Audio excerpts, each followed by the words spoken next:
عکسیاں کی سزا، اب ہوگی یا روز جزا، دی ان کی رحمت نے صدا، یہ بھی نہیں وہ بھی نہیں ہے بلبل رنگی رضا، یا موتی نغمہ سرا، حق یہ کہ واصف ہے تیرا، یہ بھی نہیں وہ بھی نہیں۔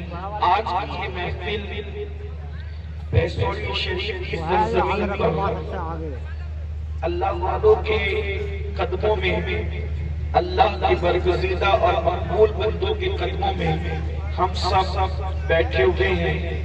سلسلہ عالیہ ابو العالیہ کی بڑی عظیم ترین خانقاہ جو بھیسوری شریف کے اندر مشہور و معروف ہے، اللہ تبارک و تعالی ولیوں کی نسبت کو ہم سب کے ساتھ سلامت رکھے، اور اللہ اپنے محبوب اور مقبول بندوں کی نسبتوں کے ساتھ ہمیں زندگی عطا فرمائے، اسی پر موت عطا فرمائے، اور انہی اللہ والوں کے ساتھ اللہ رب العزت ہمارا حشر نشر فرمائے۔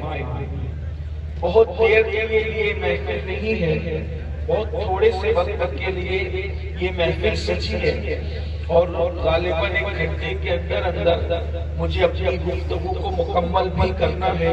اس لیے قرب و جوار سے جتنے میرے بھائی اور بہنیں آئے ہیں اور مقامی لوگ بھی، ان سے میں گزارش کرتا ہوں کہ آپ نے اللہ کے رسول کی محفل سجائی، آپ سے لوگوں نے کہا، ناظم صاحب نے کہا، منتظمین نے کہا کہ تھوڑی دیر کے لیے بیٹھ جائیں۔ اگر آپ سب بیٹھ جاتے ہیں تو ایک اللہ اور رسول کے فرامین آپ سکون سے سن سکیں گے۔ آپ حضرات ماشاءاللہ بڑے باادب لوگ ہیں، اچھے لوگ ہیں، اور آپ اپنے علماء اور سادات کی مشائخ کی باتوں کو سمجھتے ہیں۔ کوئی نہ کسی کو بولے ماشاءاللہ ایک جگہ پہ سب بیٹھ رہے ہیں، یہ بھی یہاں کی تاریخ ہے۔ آپ بلند آواز سے درود شریف پڑھیں، میں اپنی گفتگو کو جلدی سے آگے بڑھاتا ہوں۔ سب مل کے درود شریف پڑھیں۔ اللہ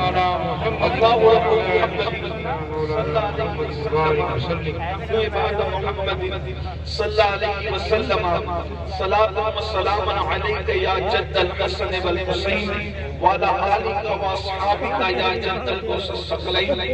میں نے اس آیہ کریمہ کی تلاوت کی ہے، اللہ تبارک و تعالی اس کے متعلق مجھے حق کہنے اور آپ سب کو حق سن کر اس پر عمل کرنے اور اسے عام کرنے کی توفیق عطا فرمائے۔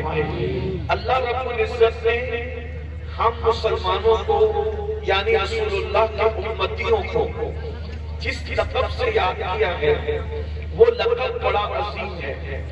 صرف ہم اس پر غور کر لیں کہ اللہ نے ہمیں کس لقب سے پکارا ہے۔ مثال کے طور پر اسٹیج کے اوپر اگر کسی کو کہا جائے کہ یہ شخص مخیر قوم و ملت ہے تو اس کا سینہ چوڑا ہوتا ہے کہ اسٹیج کے ناظم نے میری تعریف کی۔ اسٹیج کے اوپر کسی مقرر کو علامہ کہہ دیا جائے، خطیب اعظم کہہ دیا جائے، اس کا سینہ پھولتا ہے کہ کیا بڑے لقب سے مجھے یاد کیا گیا۔ کسی پیر صاحب کو شیخ المشائخ کہہ دیا جائے یا کچھ اور لقب سے یاد کیا جائے، وہ خوش ہوتے ہوں گے کہ مجھے کس لقب سے پکارا۔ لیکن اسٹیج کے اوپر آپ کو کوئی لقب کسی نے دیا، اسٹیج کے نیچے وہی لقب دینے والا کمرے میں آپ کا مذاق اڑا سکتا ہے، مخیر قوم کو وہ کمرے میں جا کے خر کہہ سکتا ہے۔ اسی طریقے سے کسی خطیب کو بڑا لقب دیا، خطیب اعظم، بعد میں جا کے اس کو بے وقوف بھی کہہ سکتا ہے۔ اس لیے کہ اسٹیج پہ بولنے والوں کا کوئی اعتبار نہیں ہوتا، کوئی اعتماد نہیں ہوتا زیادہ تر لوگوں کا۔ جس طرح موسم بدلتے ہیں، موسم بدلنے میں وقت لگتا ہے، مگر انسان کی بولی بدلنے میں وقت نہیں لگتا، انسان کی زبان بدلنے میں وقت نہیں لگتا، انسان کی سوچ و فکر بدلنے میں وقت نہیں لگتا۔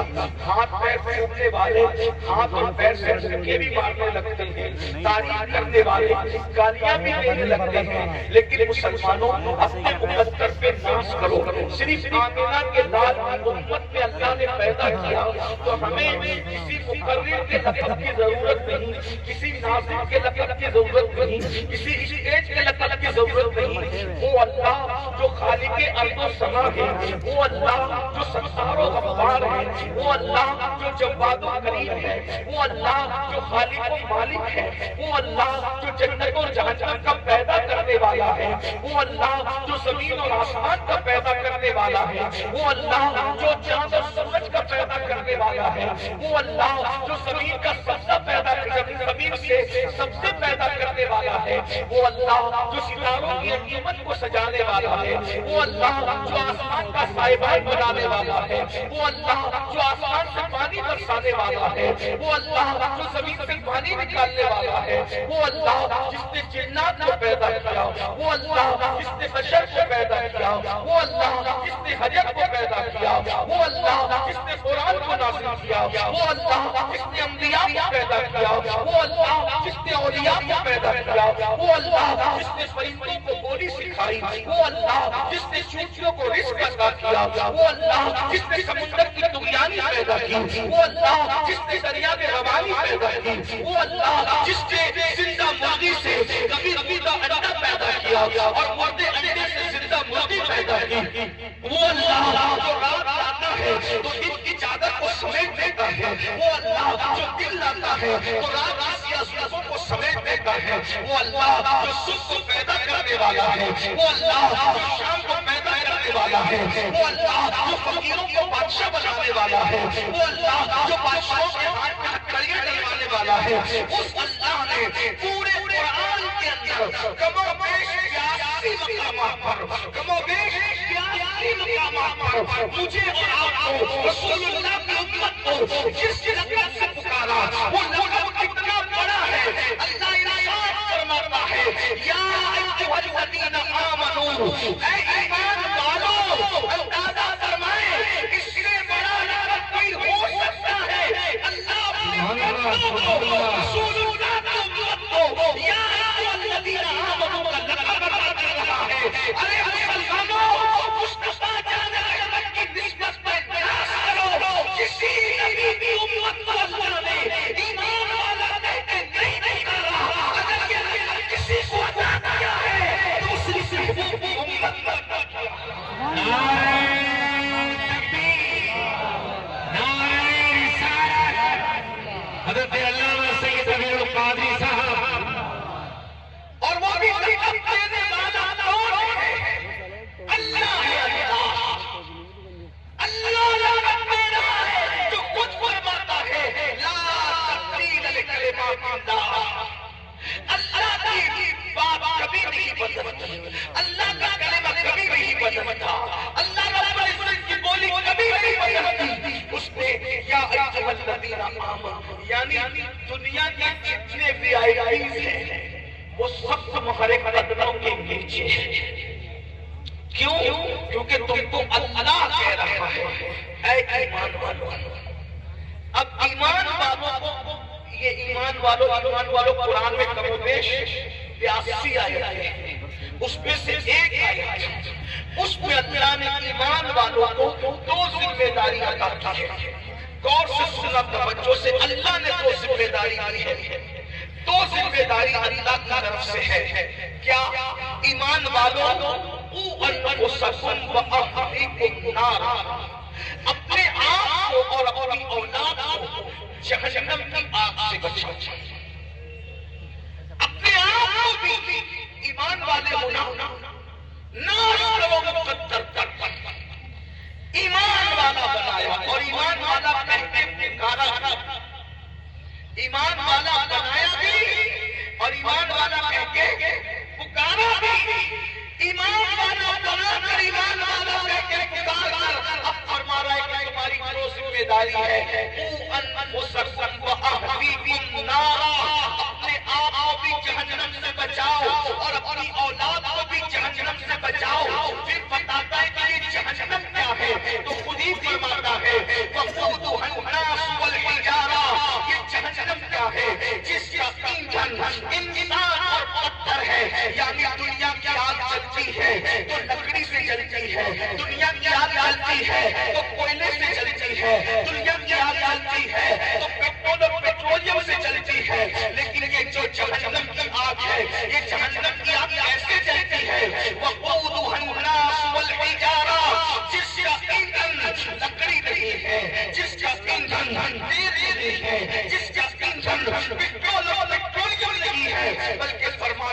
ہے جس کا ایندھن انسان اور پتھر ہے. اللہ اکبر. جو جانتا ہے وہ جانتا ہے, جو نہیں جانتا ہے میرا ہر بھائی میری ہر بہن کان کھول کر سن لے یہ جہنم کیا ہے. آج کل جب لوگوں کے سامنے جہنم کا ذکر کیا جاتا ہے یا جہنم کے عذاب کا ذکر کیا جاتا ہے تو میرے نوجوان مسکراتے ہیں, میرے نوجوان ہنستے ہیں. لیکن ایک بات میں آپ کو بتاؤں, جب میرے آقا علیہ الصلوۃ والتسلیم صحابہ کے سامنے جہنم کا ذکر کرتے تھے تو صحابہ روتے تھے, روتے روتے صحابہ بے ہوش ہو جاتے تھے, صحابہ روتے روتے کبھی کبھی بیمار پڑ جاتے تھے. بھائیو یہ جہنم کیا ہے تھوڑی دیر توجہ کے ساتھ سن لو. میں آپ بہت اچھے سے سن رہے ہیں, آپ کی مزید توجہ چاہتا ہوں. جو میرے بھائی موبائل ہاتھ میں لے کے ریکارڈنگ کر رہے ہیں ان سے ہاتھ جوڑ کے کہتا ہوں اللہ رسول کا ذکر ہو رہا ہے, موبائل جیب میں رکھ لو. اگر تقریر کر چاہو گے تو اتنی ساری ریکارڈنگ ہو رہی ہے, آپ سب توجہ کریں. بہت اچھے سے سن رہے ہیں ماشاءاللہ. ویسوری شریف والوں کی محبتیں یاد رہے گی لیکن غور کرنا, توجہ کرنا. اللہ اکبر. جب جہنم کا ذکر اللہ کے رسول صحابہ کے سامنے کرتے تھے تو صحابہ رونے لگتے تھے, کبھی بے ہوش ہو جاتے, کبھی کبھی بیمار پڑ جاتے, کبھی کبھی 3 دن تک ان پر عذاب کی آیتیں سن کر, عذاب کی حدیثیں سن کر ان پر اللہ کا خوف طاری رہا. لیکن آج لوگ عذاب کا ذکر سنتے ہیں تو وہ سن کر کے ایک کان سے سن کر دوسرے کان سے نکال دیتے ہیں. یاد رکھنا میرے آقا علیہ السلام کے بیانوں, جب رسول اللہ کے کہنے پر اللہ کو ایک مانا ہے, جب رسول اللہ کے کہنے پر قرآن کو اللہ کی کتاب مانا ہے, جب رسول اللہ کے کہنے پر دین اسلام مانا, دین اسلام کا حق مانا ہے, تو بتاؤ اب وہی رسول فرما رہے ہیں یہ جہنم کیا ہے, جہنم کا عذاب کیا ہے, جہنم کی آگ کیا ہے. قرآن آپ کہے گا اپنے آپ کو بھی جہنم کی آگ سے بچا لو اور اپنی اولاد کو بھی جہنم کی آگ سے بچا لو. مطلب یہ ہے کہ تم بھی اس راستے پر نہ جانا جس راستے پہ چل کر تم جہنم میں داخل ہو جاؤ, اور اپنی اولاد کو بھی اس راستے پر مت جانے دینا جس پر چل کر تمہاری اولاد جہنم میں داخل ہو جائے. یاد رکھنا, خیال کرنا, توجہ کرنا. اللہ اکبر, اللہ اکبر. یہ جہنم کیا ہے, یہ کوئی ڈرانے کے لیے نہیں, دھمکانے کے لیے نہیں, یہ کوئی کہانی قصہ نہیں, سچے نبی کا سچا فرمان. بخاری شریف کی حدیث میں اللہ کے سچے رسول صادق مصدوق مصطفیٰ جان رحمت صلی اللہ علیہ وسلم فرماتے ہیں کہ جہنم کے اندر جس جہنمی کو سب سے کم, سب سے ہلکا, سب سے چھوٹا عذاب کیا جائے گا, جہنم کے اندر جس جہنمی کو سب سے کم, چھوٹا اور ہلکا عذاب دیا جائے گا وہ یہ کہ اس کے پیروں میں آگ کی جوتی پہنائی جائے گی. دنیا میں نہیں, جہنم کی آگ کی جوتی یہ سب سے چھوٹا عذاب ہے, جہنم میں سب سے ہلکا عذاب ہے, جہنم میں یہ سب سے کم عذاب ہے. اللہ اکبر. اللہ کے سچے رسول, رسول صادق مصدوق فرماتے ہیں جس جہنمی کو سب سے کم عذاب کے طور پر اللہ جہنم کی آگ کی بڑی بڑی جوتی پہنائی جائے گی تو اس کی جوتی پہننے کی وجہ سے اس کے وجود پر, اس کے جسم پر اثر کیا ہوگا. آقا ارشاد فرماتے ہیں اس کے سر میں اس کا بھیجا ایسے کھولنے لگے گا, ایسے کھولنے لگے گا جیسے چولہے میں رکھی ہوئی ہانڈی کے اندر پانی کھولنے لگتا ہے. تھوڑا تصور کرنا میرے بھائیو, اگر کوئی مولوی صاحب کہتے تو ہم تھوڑا سا کچھ نہ کچھ اس پہ غور کرتے, کوئی شاعر صاحب کہتے تو ہم اس میں کچھ نہ کچھ راستے نکالتے. لیکن یہ وہ رسول کہہ رہے ہیں جنہوں نے اپنی مرضی سے کبھی کوئی کلام نہیں کیا. اللہ اکبر. ان کے کلام کی شان یہ ہے وما ينطق عن الهوى ان هو الا وحی یوحی. یہ جو کچھ کہتے ہیں اپنی مرضی سے نہیں کہتے, زبان ان کی ہے, کلام خداوند قدوس کا ہے. وہ رسول فرما رہے ہیں کہ جب سب سے کم چھوٹا عذاب یہ ہے کہ جہنم کی آگ کی جوتی پہنائی جائے گی.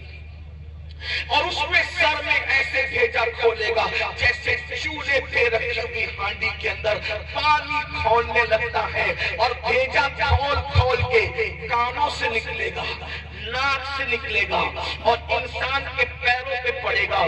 تھوڑا تصور میں لاؤ، کیا یہ عذاب ہم برداشت کر سکتے ہیں؟ یہ